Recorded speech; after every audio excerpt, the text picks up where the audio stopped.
السلام علیکم ورحمۃ اللہ وبرکاتہ۔ ناظرین، ہم تراویح کی نماز پڑھتے ہیں۔ تراویح کی نماز سنت ہے اور ہم اس کو اس لیے ادا کرتے ہیں تاکہ اللہ کی رضا حاصل ہو، اللہ کا قرب حاصل ہو۔ لیکن ہم بہت ساری کوتاہیاں ایسی کر دیتے ہیں کہ اس سے نماز کا نور ختم ہو جاتا ہے، نماز کا نور چھن جاتا ہے۔ اور یہ صرف ہم تراویح کے اندر نہیں کرتے بلکہ دیگر نمازوں کے اندر بھی کرتے ہیں، لیکن تراویح کے اندر بالخصوص یہ کوتاہیاں اور یہ غلطیاں کی جاتی ہیں، جن میں سے میں بڑی 3 غلطیوں کا تذکرہ اس ویڈیو میں کروں گا۔ ناظرین، پہلی غلطی جو اکثر دیکھنے میں آتی ہے وہ یہ ہے کہ چونکہ تراویح میں 20 رکعتیں ہوتی ہیں تو لوگوں کی کوشش یہ ہوتی ہے کہ یہ 20 رکعتیں جلد از جلد پوری ہو جائیں، اور ایسا محسوس ہوتا ہے کہ گویا وہ اپنے اوپر سے بوجھ اتار رہے ہیں۔ اس میں اتنی جلدی کرتے ہیں کہ رفتار کے ساتھ نماز پڑھتے ہیں کہ نماز کے ارکان بھی صحیح طور پر ادا نہیں ہو پاتے۔ رکوع سے اٹھتے بعد میں سجدے میں پہلے چلے جاتے ہیں، تو اس طور پر اگر آپ نماز پڑھیں گے تو نماز آپ کی واجب الاعادہ ہوگی اور اس کو دوبارہ سے پڑھنا ضروری ہوگا، یہ نماز آپ کی نہیں ہوگی۔ اس لیے کہ نماز کے اندر ایک واجب ہے تعدیل ارکان کو، یعنی ہر رکن کو اطمینان کے ساتھ ادا کرنا، سکون کے ساتھ ادا کرنا۔ اس کے متعلق میں آپ کو 2 حدیثیں سنا رہا ہوں۔ اس میں پہلی حدیث یہ ہے کہ بخاری اور مسلم کی یہ روایت ہے، حضرت ابو ہریرہ رضی اللہ تعالیٰ عنہ سے روایت ہے کہ اللہ کے رسول صلی اللہ تعالیٰ علیہ وسلم مسجد میں تشریف فرما تھے۔ ایک شخص آئے تو انہوں نے نماز پڑھی اور واپسی میں آ کر کے اللہ کے رسول صلی اللہ تعالیٰ علیہ وسلم کو سلام کیا۔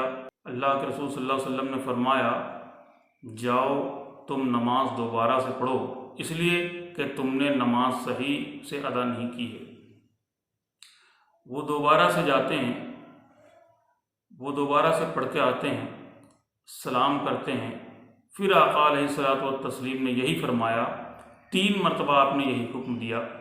تیسری مرتبہ میں وہ صحابی یہ عرض کرتے ہیں کہ یا رسول اللہ صلی اللہ تعالیٰ علیہ وسلم، میں تو اسی طریقے سے نماز پڑھتا ہوں، اگر مجھ سے کوئی غلطی ہو رہی ہے تو آپ وہ فرما دیجئے کہ وہ کیا وجہ ہے کہ آپ مجھے بار بار دوبارہ سے نماز پڑھنے کا حکم ارشاد فرما رہے ہیں۔ آپ صلی اللہ تعالیٰ علیہ وسلم نے ارشاد فرمایا کہ ارکان کو جب ادا کرو تو اطمینان سے ادا کرو، سکون کے ساتھ ادا کرو۔ تو وہ صحابی رسول نماز پڑھ رہے تھے تو جلدی میں رفتار کے ساتھ نماز پڑھ رہے تھے، تو اس لیے اللہ کے رسول صلی اللہ تعالیٰ علیہ وسلم نے انہیں دوبارہ سے نماز پڑھنے کا حکم دیا۔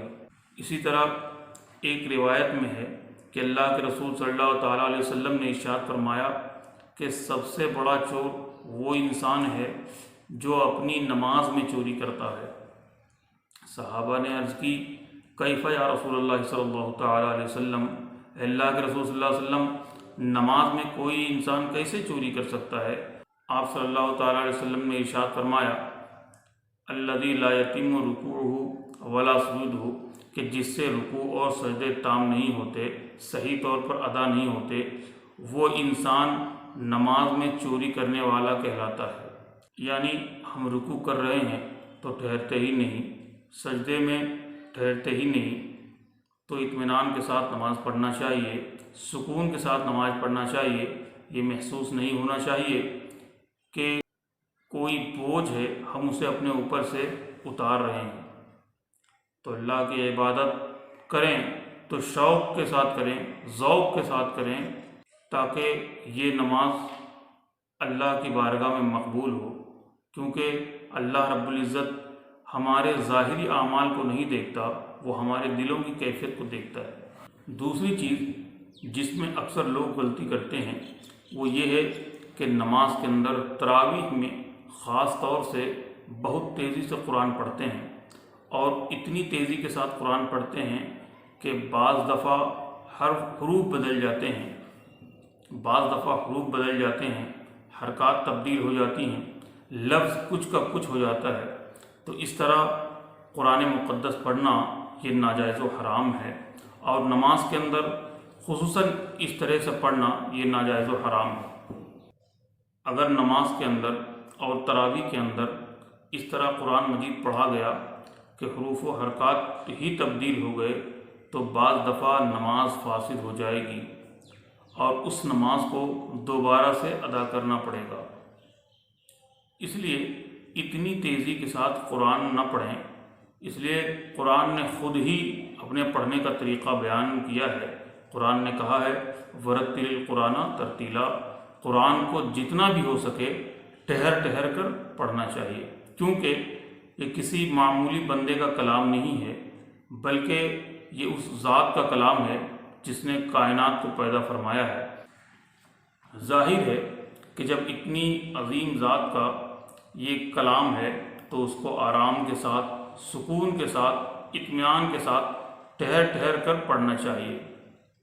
تیسری غلطی جو اکثر دیکھنے میں آتی ہے وہ یہ ہے کہ لوگ بہت زیادہ تراویح کے اندر سستی کا مظاہرہ کرتے ہیں، یہاں تک کہ دیکھا یہ جاتا ہے کہ امام صاحب جب کھڑے ہو کر کے قرآن شریف پڑھ رہے ہوتے ہیں تو لوگ اپنے اپنے کاموں میں مشغول رہتے ہیں، کوئی پانی پیتا ہے، کوئی گھومتا رہتا ہے۔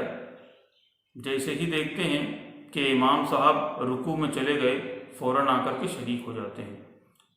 تو صدر الشریعہ علامہ امجد علی خان علیہ رحمۃ والرضوان فرماتے ہیں کہ اس طرح کا عمل جو ہوتا ہے یہ منافقت کی علامت ہے، یہ نفاق کی علامت ہے۔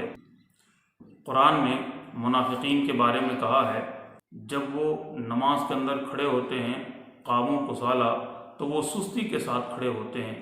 تو یہ محسوس نہیں ہونا چاہیے کہ ہم نماز سستی کے ساتھ پڑھ رہے ہیں، ہمارے اندر کچھ شوق نہیں ہے، کوئی ذوق نہیں ہے۔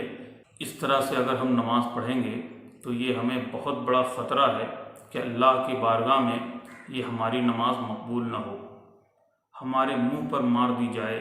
تو کوشش کریں کہ نماز کو سکون کے ساتھ پڑھیں، قرآن مجید بھی سکون کے ساتھ پڑھیں، اور اپنے شوق کا اظہار کریں، اپنے ذوق کا اظہار کریں۔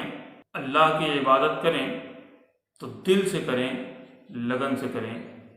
اس میسج کو زیادہ سے زیادہ لوگوں تک پہنچائیں تاکہ لوگ ان غلطیوں سے بچیں اور دوسروں کو بچانے کی کوشش کریں۔ السلام علیکم۔